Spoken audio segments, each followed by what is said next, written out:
What is up, YouTube, interweb, and all that nonsense? Anyway, I know what you're thinking. Does this dude even shoot pellet rifles anymore? Yes, I do. Yes, I do. I know it's been plenty of turbo noises and me doing the burnout with the burger and all that fun stuff. The channel's called Panoptic One. Just like you, I have more than one interest. You can see there's guitar amps behind me. I'm a man of many things. Some like a country ass Renaissance man. So let me get to the point. I'm gonna call this the deal of the month.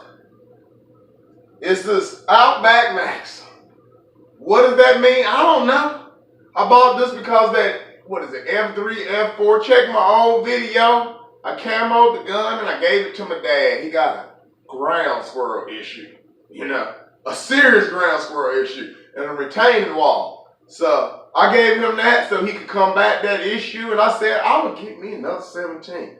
I wanted to get a Beeman. It was like a $99. Yet again, check out my Beeman video. $99 is worth it. Even though the barrel bolts on, still highly accurate.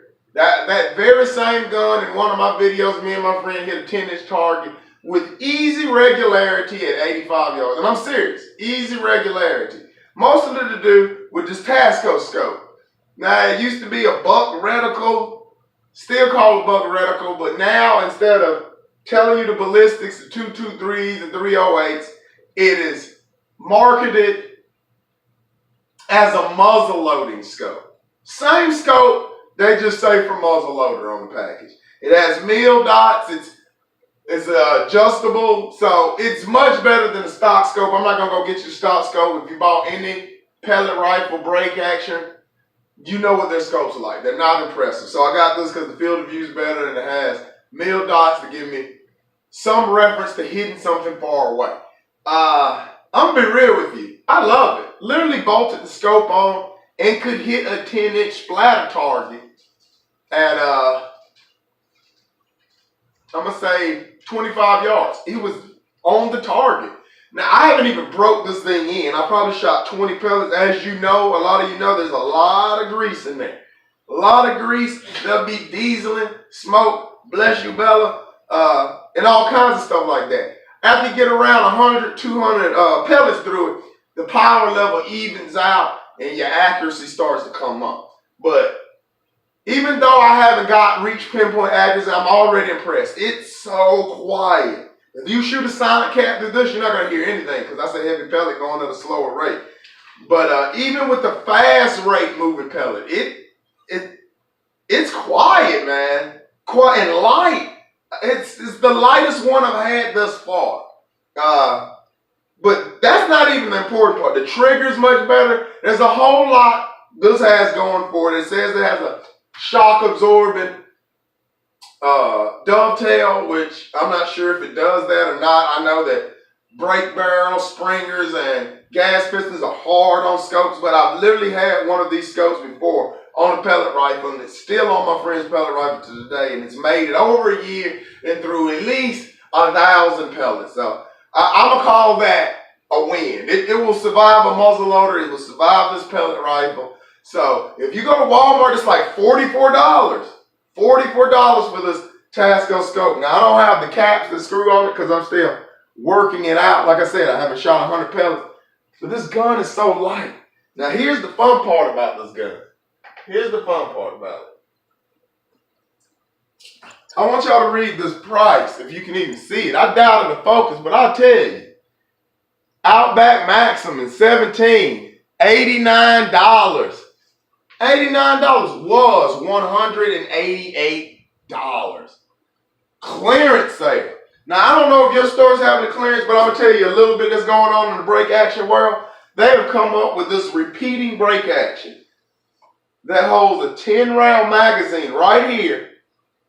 And every time you break it, it puts the pellet in for you at the exact same distance. So it probably helps with your accuracy because it places the pellet in the exact same way every time, which you might not do with your finger, believe it or not.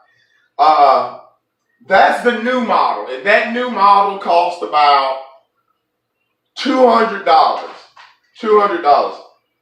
So to make room on the shelf for this new $200 pellet rifle that looks exactly like this, except the only difference is it has this mechanism that puts the pellet in, and the only reason they probably put this on clearance is to make room for it. You can't have but so many pellet rifles from the same brand on a box store shelf like Wal-Mart.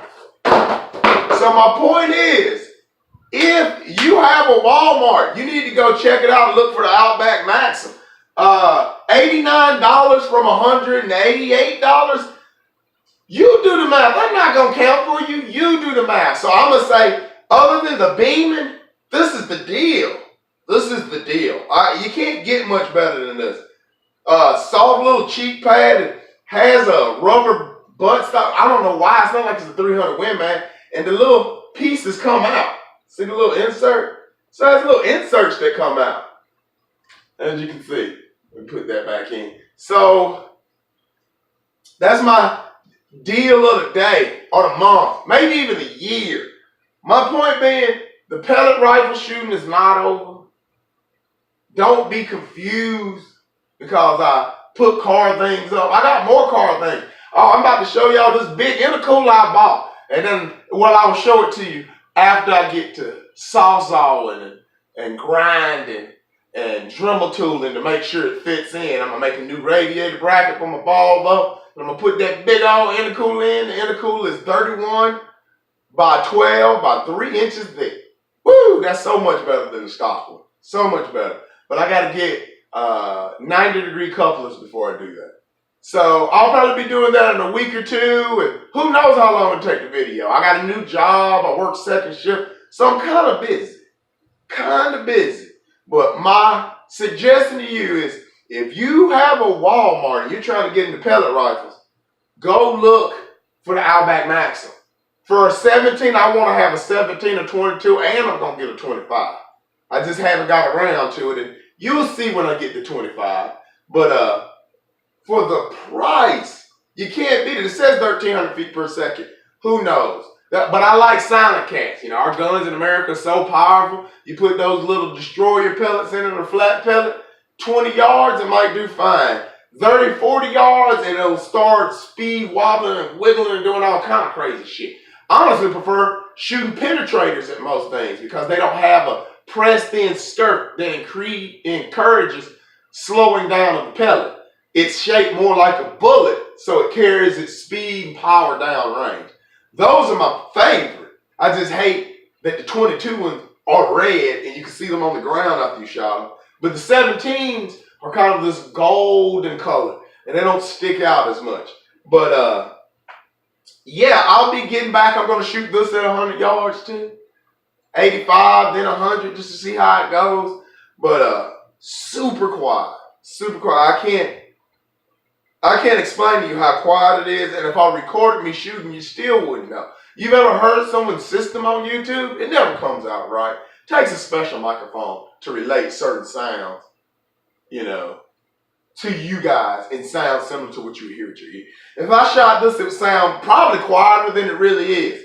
But Outback Maxxim, give it a shot. $88 on clearance. It's hard to beat that deal. Oh yeah, and while you're at it, check out my other videos. Hit the like button. Hit the subscription button. Hell, hit that bell so you know what I'm doing. I'm not like the other YouTubers. I'm not putting out content every week. I got shit to do. So, you're going to have to click that bell. Because you never know when I'll post it. Hell, I don't even know when I'm going to post it. So, be safe. Don't do anything I wouldn't do. And if you got a nasty comment, keep that shit to yourself.